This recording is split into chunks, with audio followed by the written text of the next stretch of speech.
Welcome to Creative Minds Smart Money, the podcast where creativity and business smarts collide.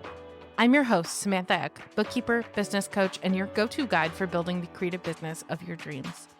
Whether it's mastering your money, streamlining your systems, or growing your business, I'm here to share insights that empower you to thrive. Plus, I'll be bringing in industry experts to dive into all aspects of entrepreneurship, so you can turn your passion into profit without losing your creative spark. Let's get started. Hello, and welcome back to the Creative Minds Smart Money podcast. Today's episode is a little bit of a mindset episode.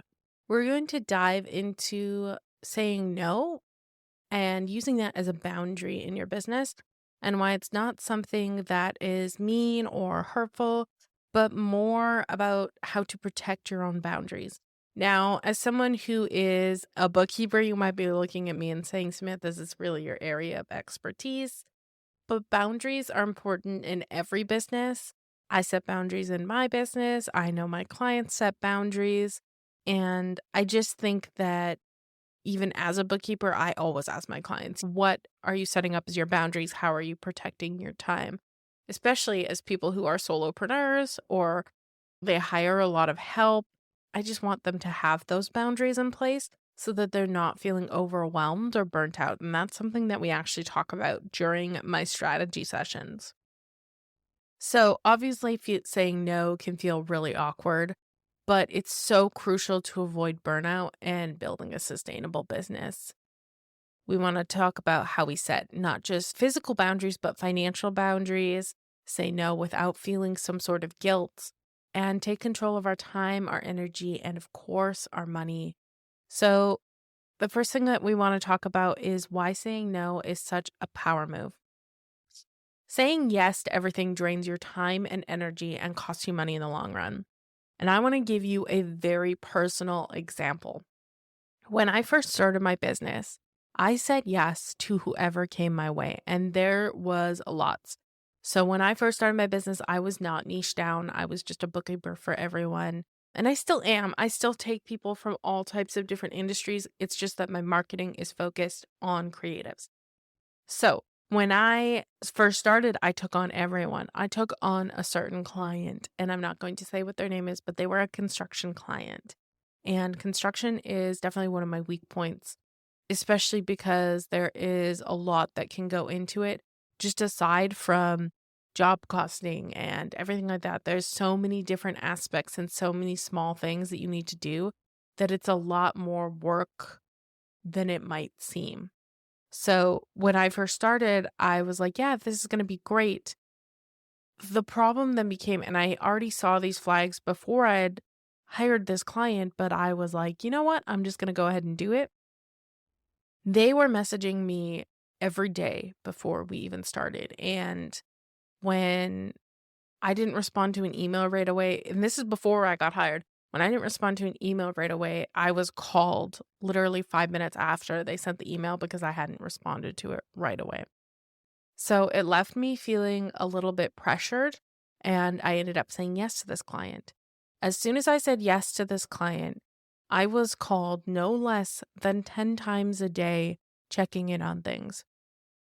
Now, obviously, as business owners, we are completely and entirely different than employees because we have our own time, we have our own, processes. We're someone who comes into your business and helps, but you, as a subcontractor or a contractor, you are not actually able to tell us how to do things or what ways we need to do things. It's all up to us. You just have to place that trust in someone, which is definitely something hard. Don't get me wrong. Placing that trust in someone is hard, but it ended up being a thing where I was spending so much time with this client and I was undercharging huge. And I actually ended up refunding them their entire first month and said, I'm sorry, I just can't work with you guys because it's too much. And I learned from that point forward that I needed to respect my own boundaries and really analyze who I was bringing into my business to protect my time and my mental health, because that was already causing me to have burnout. I was looking at my business and saying, I don't want to work today because there's someone who is going to be bothering me consistently. So as that was just an example of why saying yes to everyone costs you money, but it also costs you emotional well-being and time in the long run.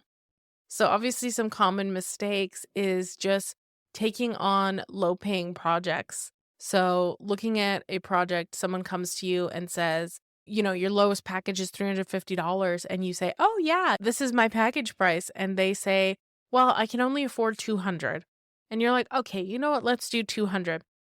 It's undervaluing yourself, but it's also breaking that boundary, and it can be very detrimental to you and your business as a whole moving forward.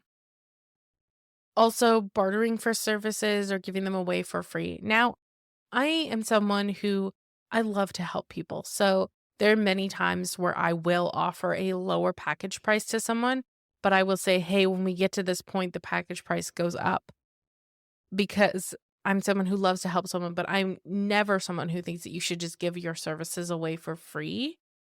There should be some sort of, I guess, payoff for that. So obviously, I'm not saying don't be charitable, but you can be charitable and also expect something in return. So if you're going to do something for free, maybe say, "Hey, I need a really good review from you if you think I've done a great job," something like that. I've never done work for free, but I also don't believe in doing work entirely for free, especially when it's your business. I think that you should protect your business and protect yourself as you're running your business. Saying yes to the wrong things is a no to your overall goals and financial growth, because you're saying yes to people who don't align with you or your business. And obviously, again, saying no protects both your energies, your boundaries, and your bottom line. And it will just keep you so much stress free. What do financial boundaries actually look like? So, first of all, you want to know your worth. You want to revisit your rates and make sure that they reflect both your time, your expertise, and your energy. We've talked about setting prices for yourself before and what needs to go into that. You want to make sure that you're charging what you're worth, but also that it's sustainable. Now, when you're hiring clients or when you're working with people, you want to make sure that you set clear policies. You want to create contracts with clear terms, timelines, and scopes of work.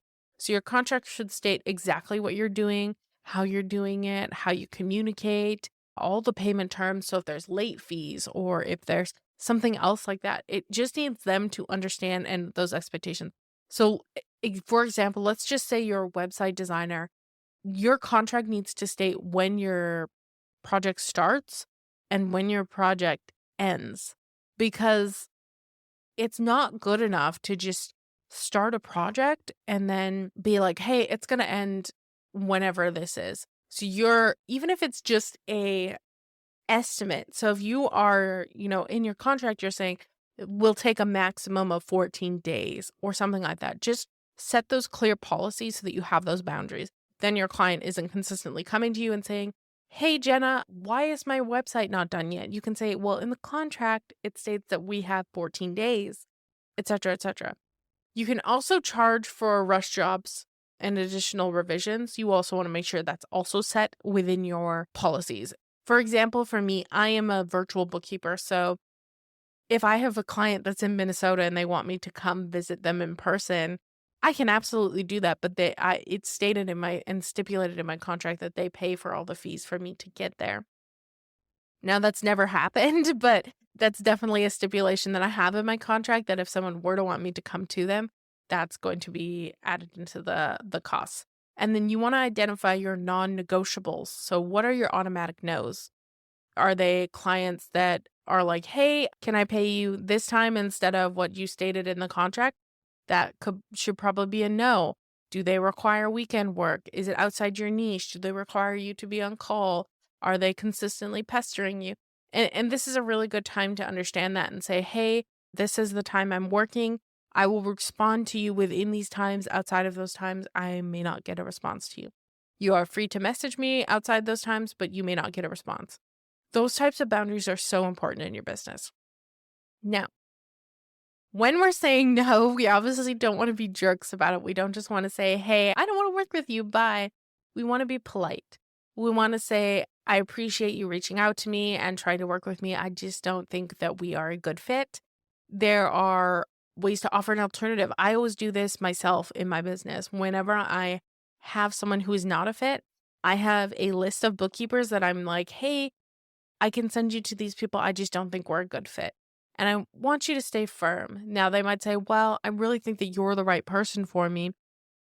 You can always explain why you think not. Maybe they might change the way that they're interacting with you, if you explain yourself.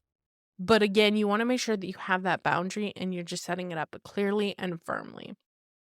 Obviously, when you set boundaries and you learn to say no, there's a transformation that starts to just happen, not within yourself, but within your business, because you're going to attract those respectful, high value clients, people who understand what you're doing and aren't going to argue with you if you say, hey, I'm not going to respond during the weekend. You stop resenting projects because you're taking on more aligned projects. You grow your income meaningfully because you're focused on those meaningful opportunities, and you're freeing up time to focus on creativity and personal well-being instead of just saying yes to everything that comes your way. Trust me, I am the queen of saying yes because I am a people pleaser. I want to please people. I want them to work with me, but I also know red flags when I see them. And that's why you have a discovery call. That's why you talk to someone. It's not just for your protection, it's also for their protection. Because if you bring up in the call and you say, hey, I'm only available from 9 to 5, Monday to Friday, and they say, well, I need you to be available during the weekend, that is immediately a place where you can say, you know what, we're really not a good fit. I'm going to suggest you to someone else who might be available during the weekend. It matters. This really does matter. Setting boundary matters because no creates space for yeses that matter most. So if you're someone who has limited capacity and you're just saying yes, yes, yes, yes, yes to every project, suddenly you get a project that is so perfectly aligned, but now you're fully booked with all these projects that you should have said no to. You didn't set those boundaries. So now you're in that kind of space where now you have to say no to the person that you could have worked with that's like your dream client. You want to protect your time, energy, and finances because it's so essential to your business and well-being. And I want to emphasize the fact on protecting your time because your time as a business owner is so valuable that you deserve to be able to set that aside and say, you know what, I don't feel like working with you is the right step for me. As we close out this episode, I want to remind you that you want to know your worth when it comes to setting your boundaries. Know what your time is worth and how much you are worth as a business owner and say no. You want to set those clear policies in your contract as to payment terms, contact times, everything like that. And don't hesitate to say no when someone doesn't align with your goals, but do it in a very kind way. Remember that boundaries empower you to build a business that works for you. Now, if you are someone who needs help to set your prices confidently, maybe you don't know if you're profitable, you don't understand them, I'm here for you. Please feel free to reach out, send me an email.